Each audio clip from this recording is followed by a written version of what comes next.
Well, hey there, Lone Oak. I'm your Mayor, Trey Reed. It's time again for another annual State of the City address. As a father of two, an entrepreneur, small business owner, as your mayor, I know how busy this life is. If you give me the next few moments of your time, I promise to be concise, to the point, and I'll do my best to update you on the state of our city. There's three broad topics I want to cover: financials, compliance, current and future projects, and then last, some upcoming events. But as we go down this list, I'm going to ask that you keep in mind it's just a summary. It's by no means a comprehensive review of everything that the city's been working on. You're getting a 30-second version here. Managing a city is complex. There's always context with every subject. So if you're left with questions, I want to encourage you to contact City Hall. You can email me directly, and you can reach out to your respective council members. Our contact information is posted on the city's website under elected officials and staff. So here we go. According to our most recent audit, the city is doing very well. We're in good standing with the state. We are unofficially committed for our good record keeping and for maintaining compliance to state procurement laws. Now, from what I can tell, we've somewhat kind of gained a positive reputation amongst the auditors. And that doesn't just happen. It's thanks in large part to a level of experience, hard work, and consistent adherence to good policy by our city administrators. And if you consider the size of our tax base and the amount of services that we offer for a town our size, the city's financial position is good. I think it could be stronger. But we're in good standing. And if we continue investing in workforce and education development, and if we maintain this uptick in new building interest from local and non-local developers, we might actually find ourselves in a much stronger position over the next few years. Now, the key to that being that our city leadership remain focused on attracting new residents. When more people are paying local taxes, then we all carry less of that load. And because of this, there's been a lot of effort placed into encouraging new jobs and building more homes. Now, we're not in that sweet spot just yet. Personally, I think our expectations as a city still outpace our capacity.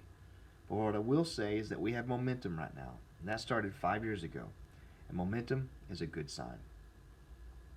Our 4-year-long water and sewer project soon coming to a close. We're only about 6 months away from not having to see contractors in our streets and in our backyards every day. These new installs ought to be finalized in about the next 4 months or so, but there's going to be punch lists, reconnects, fill-ins, and just general house cleaning items. And before the contractors finish, I need your help. I need your help holding them accountable to leaving our yards, our streets, and our easements in good condition. As this project comes to a close, it's going to be important to distinguish too that though the city has replaced a majority of its main service lines, it's still incumbent upon all of us to maintain our personal service line, the line that connects to our home. And we've learned over the past few years that not all residential service lines are in good working order. Because of that, the city partnered with Service Line Warranties of America to provide each of us an option to affordable insurance.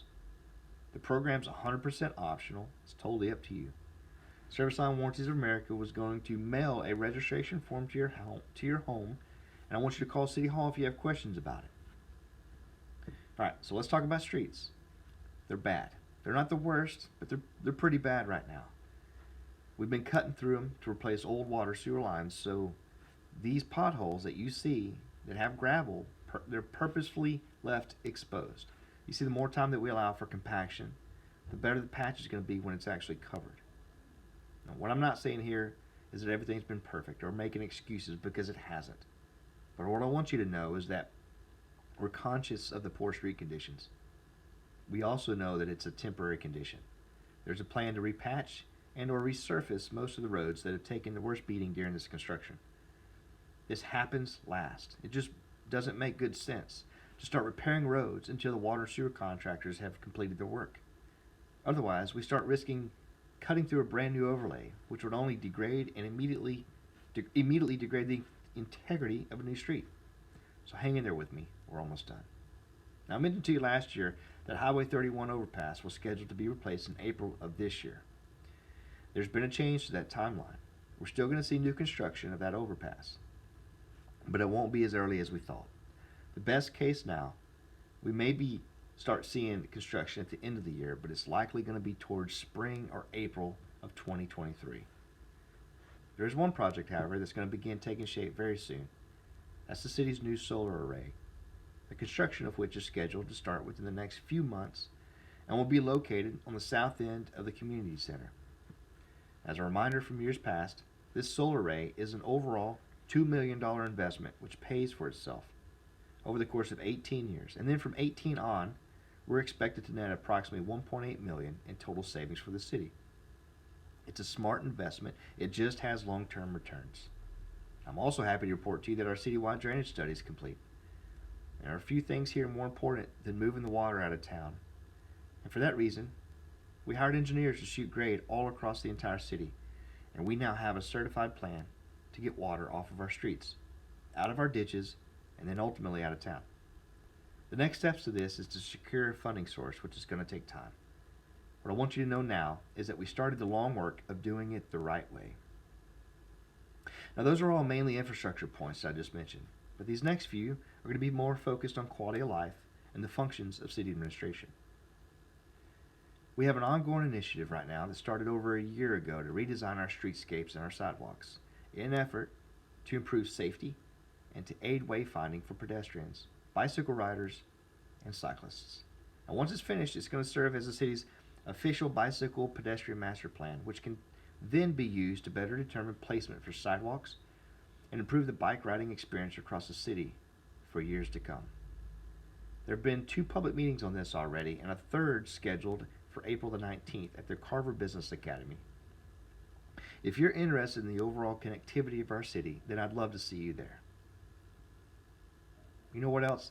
According to the 2011 general plan, one of the city's core policies is to expand our green spaces. Now, this could be neighborhood parks, more trails, a conservation area. In support of this policy, the last year's budget included funds to purchase the remainder of the 1-mile rail bed extending from Highway 89 to the western edge of our city limits. Now, our city council approved that budget, and soon I'll be asking for their support in making good of that budget's intent. And I'll be asking for your support to expand our park space. You show me a city that expands that park system, I can show you a city that values physical health, mental health, and the overall quality of life for its residents. And I cannot stress enough, we need to be investing in quality of life. We've all been cooped up indoors for the past 2 years and stressing over a pandemic that we largely had little to no control over. And this is an opportunity to secure the remainder of that rail bed, creating a linear park that would then span across the entirety of our city. That's something that not many, if any, city in the state of Arkansas can even boast. Another very positive aspect of this project is that it supports a larger plan that Lone Oak could one day be a destination city on a much larger regional trail system that connects cities throughout central Arkansas, improving connectivity and further enabling economic development for this community. Now, one of our most treasured assets is our depot. It's an iconic landmark, and it's not just for us locals, but also for everyone who visits the downtown. I'd ask for your support in our efforts to bring it back to life, to bring back life to the heart of our community, to create a more functional, multi-purpose space outside of that depot that can be used more than it currently is. Now, this plan involves a redesign of the depot grounds, a new parking layout in and throughout the downtown area. Many across the state have also begun to see us as kind of a front porch to the Arkansas Delta. As we see this theme beginning to gain traction, I'll soon be asking the City Council to approve the purchase of rocking chairs that can then be distributed in and throughout our public spaces across the community. And my goal in this is to provide more opportunity for folks and enhance their experience as they visit our downtown and our ballparks. It only complements the branding efforts that started 5 years ago by the Kickstart Lone Oak initiative, an initiative to create a more inviting and attractive space in our downtown. Now I'd like to speak with you on some city administration, and I want to start by publicly applauding Officer Cody Carpenter for having received our Attorney General's highest honor as Arkansas's 2022 Officer of the Year. Congrats to you, Cody. It's a huge award, and this community has a lot to be proud of in our police corps. Our fire chief has instituted a routine fire inspection program across all businesses in town, educating and working with business owners to ensure that our city is safer and more resilient to fire hazards. The community center recently purchased an inflatable playground and free weights, offering more options and opportunity for our members.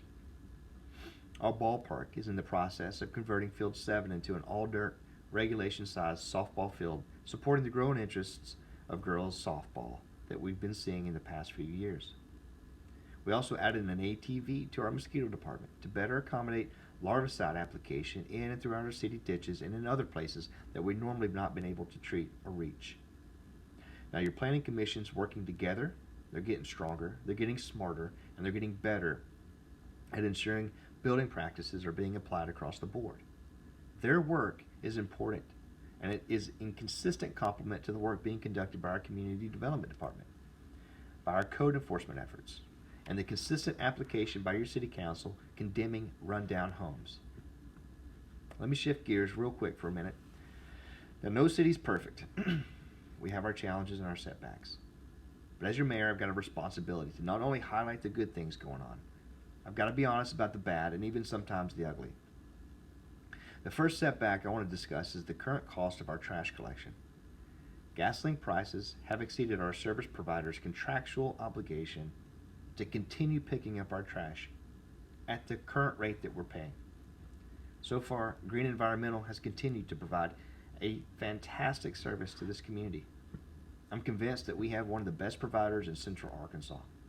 But the bottom line that you should anticipate on account of the spike in gasoline that our trash fees may soon increase. Secondly, your city leaders must soon consider the prospect of increasing water rates. Now, I've requested that Arkansas Rural Water Association provide the city with a water rate study which will aid the city council's decision. It's a tough decision. The reality is a lot of small towns fail to ensure that their water and sewer rates keep up with inflation and operational costs. I'm afraid that's the case here. And it's time that we, as city officials, take a good hard look at the current cost of our water and our sewer production. Lastly, I want to inform the community on a development that only in the last recent years we've been made aware of. Some, if not most of you, probably remember when our fire department responded to a low oxygen condition at the old high school annex building in 2019. That similar situation seems to have resurfaced. I'm not a scientist, I'm not a weatherman, but what I know at this point is that this community, having been built on top of decades of farmland, appears that our soil types are susceptible to CO2 off-gassing during times when our ground is saturated with heavy rainwater and we have low atmospheric pressures. What I want you to be aware of is that this off-gassing is a naturally occurring phenomenon, yet it has the potential of lowering oxygen levels in your home if it finds its way through cracks. This happens most commonly in cracked foundations and into enclosed spaces such as small bathrooms, cabinet spaces like underneath your sink, and in your basements.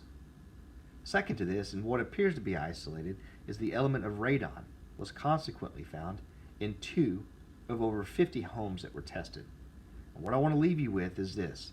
If you have concerns over either of these elements making their way into your home, you should have it tested, especially if your yard releases rapidly these bubbles coming out of the ground after heavy rains.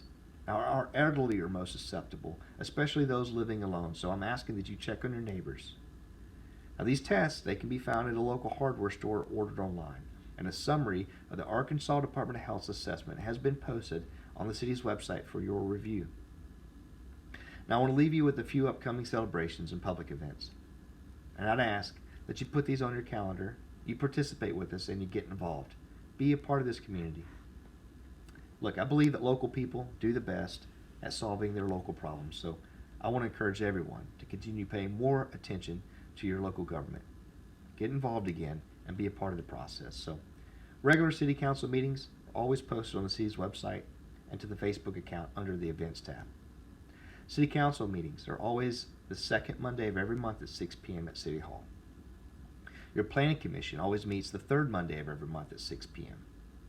Condemnation meetings are held quarterly, 4 times a year, and they're advertised on Facebook and on the city's website calendar.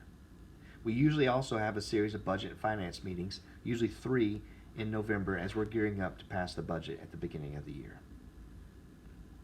Now, coming up here soon, April the 19th, we have a bicycle pedestrian public meeting After which, we're going to move into a discussion about our local park system and hopefully generate ideas on what you would like to see in our parks. May the 1st is 501 Day, and we're celebrating at the Lonoke County Museum. We're celebrating a Founders Day event, and I'd like to invite you as we celebrate and honor the city's 150th anniversary. 4th of July, we're going to see another annual Pops on the Prairie event. This day we'll have music and hopefully food trucks lined up, and a great event for the entire community. October the 15th, we're scheduling an Odessa Malone Music and Arts Festival. It's held during the homecoming weekend. And this year, finally, is a general election year. November the 8th. If you've not yet registered to vote, please do. Lonoke no longer hosts a primary election. We are going to host a general election, and so anybody who runs for office will file as an independent, and then the community will vote at one time in November.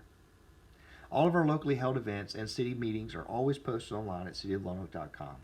If you're a local nonprofit or a church group and you want to advertise on the city's calendar, feel free to contact us. We'll be happy to list your event on the community calendar for free. So stay tuned, stay happy, be at peace. It's a good feeling knowing that your city has momentum.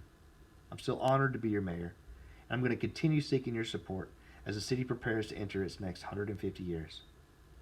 So together, let's continue to get better. Let's create an attractive city center, and let's build a hometown that's full of love, full of life, and it's full of opportunity. God bless you.